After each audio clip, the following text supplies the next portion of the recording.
Hey guys, we are out here at the 2021 Keystone Alliance. We're having a water heating issue on the propane side. The electric works fine, the AC side of it, but the propane is not working. We were here earlier and diagnosed kind of what it was, or what we think it is. We have the valve clicks on, you can hear it click, we can smell the propane, but it doesn't light. You don't hear that familiar click, click, click, click, click, click noise that you hear when it's trying to light. So usually 9 times out of 10 when you have that issue, it's your control board. So that's what we had this customer order, was the control board. We're going to put that on today, but we're also going to service this, so we'll show you that process. We're going to flush this out. We're going to clean everything out inside there. You blow out the orifice, or the J tube and everything in there, clean the orifice, all that, get that all cleaned out, and then we'll change that board and fire it up, and hopefully that works for us. So first thing we got to do is take this cover off, so let's go.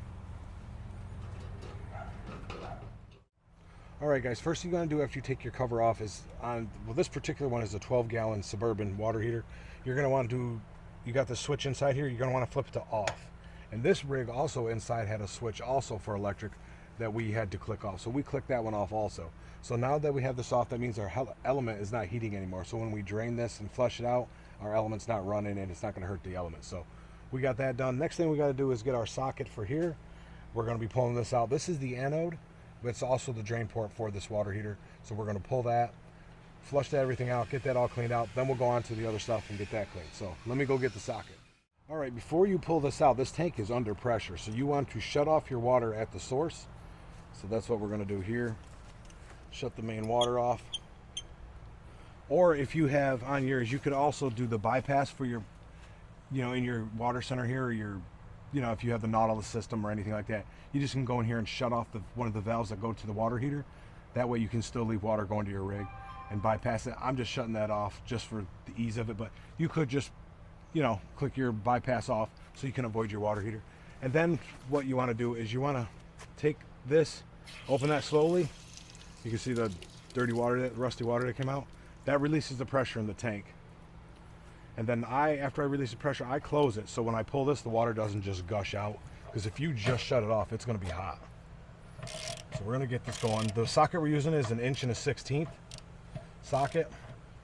We have the socket just for this purpose, so be careful when you pull that out. It will be warm water, and it'll come out. Yeah, you see all the nasty that come out of there? All the calcium stuff build up?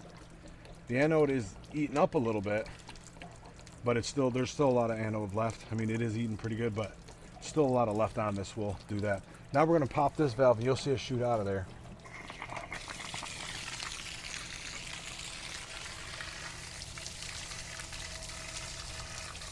Now we just let that drain. All right, all the water is drained out, and you can see the buildup there on the inside, the calcium buildup. Hope you guys can get that shot.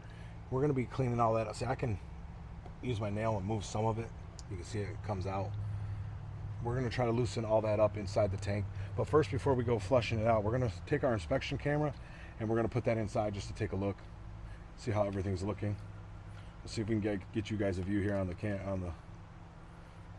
this thing as we get in here.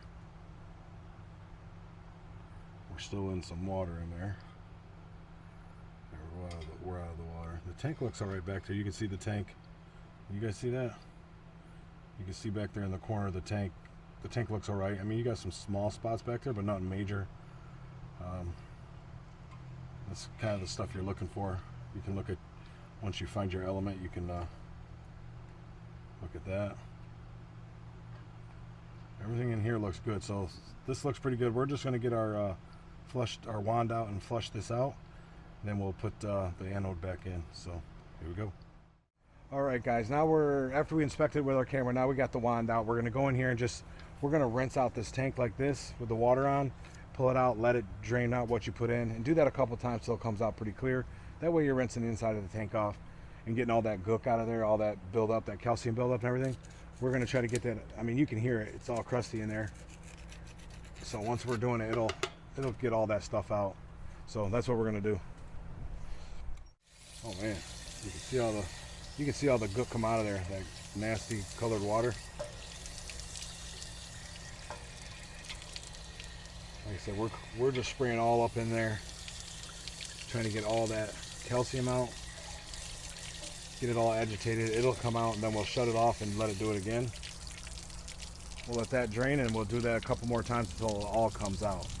You're supposed to do these, like I recommend is about once every 3 months, depending on what kind of water you're dealing with. I do mine personal one once every 30 days, just to keep it cleaned out. I want to keep it healthy, but once every 3 months. This particular RV park has pretty clean water, so you could probably wait 3 months easy, or you might even be able to get away with 6 if you push it. But you can see the calcium buildup. This one's been about 8, I believe. So it's got all that calcium buildup. We'll get that all cleaned out, then it'll be fresh and ready to go for the next few months. All right, we have our tank all flushed out and cleaned out. Now we're going to put our anode rod back in. We took off all the old Teflon tape. We're going to put the new Teflon tape on. When you're dealing with these anode rods, this one's still got some life on it, but you don't want it to go, I mean, you know, you just can go down half more, because as these deteriorate, all the stuff that's on here goes in the bottom of your tank. It could, you know, mess with your water system, everything. So you want to catch it before that and flush this regularly.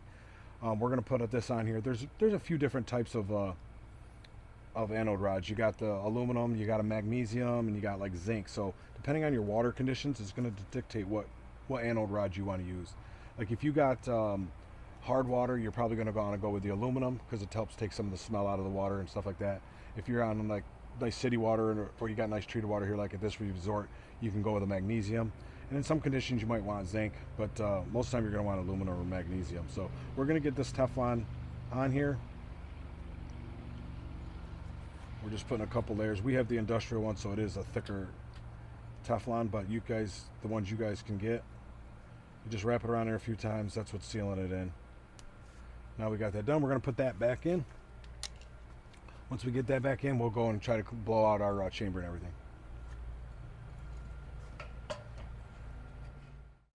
All right, we have our anode rod back in. We're going to let this tank fill back up, so once we get our board changed out on here, we can get that tested. So what I like to do is leave this blow-off valve open, so that way when it fills up, it'll let the air out, and then you'll know when it's almost full, because water will start coming out. So we're going to turn the water source back on.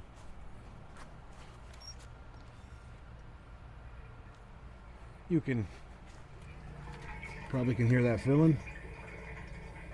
It's filling up. When it's full, it'll come out of here, then we know we'll close that, and then there'll be a little air in the line after you're done doing this, but just let your faucet run for a couple minutes. It'll get all the air out of your line.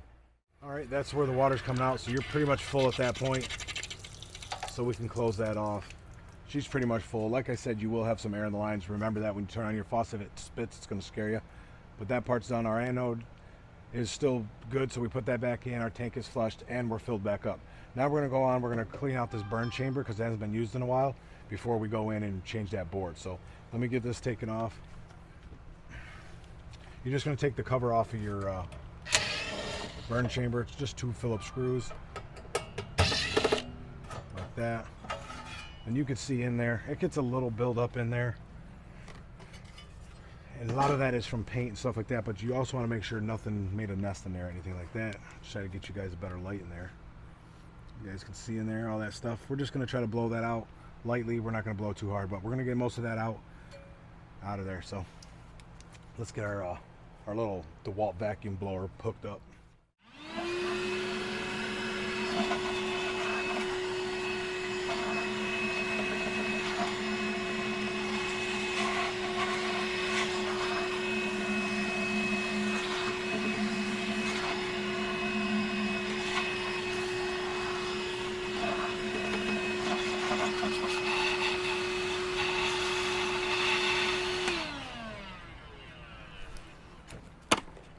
There we go. We have it nice and blown out now. You can see all the little things are out of there.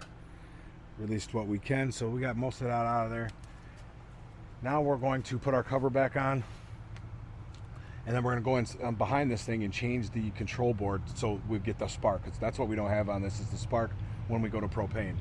I just blew out the J-tube with the vacuum blower also, so the J-tube is cleared. You don't need to clear the orifice unless you got a blockage, but I smelt the gas last time, so I know the gas is getting out. So we're just going to put our cover on, change that board, and fire it up. All right, guys, we are in and behind our water heater here, and the main part of this video is we're changing the control box, or the control board in this box. So to take this out, ours is on a zip tie, and then there's two wires. There's one here, there's a plug in the other end. So all right, we got both of those unplugged, And this is the board we're changing right here. When you buy the board, here's the replacement board. Here's the number if you guys are looking for the number. I don't know if that's actually the number, but we'll see in the instructions. But it only comes with the board itself. So we're going to be switching out this board in here. And this is usually the problem. This is the igniter for your water heater. So this is usually the problem. It quits igniting. And that's what we're going to be replacing, this whole board. I'll show you the new one here. It's a pretty quick change if you can get in behind to your water heater. It's a pretty quick and easy change. The hardest part's getting in behind here. Here you go. You can see this is the new board. This is our new igniter.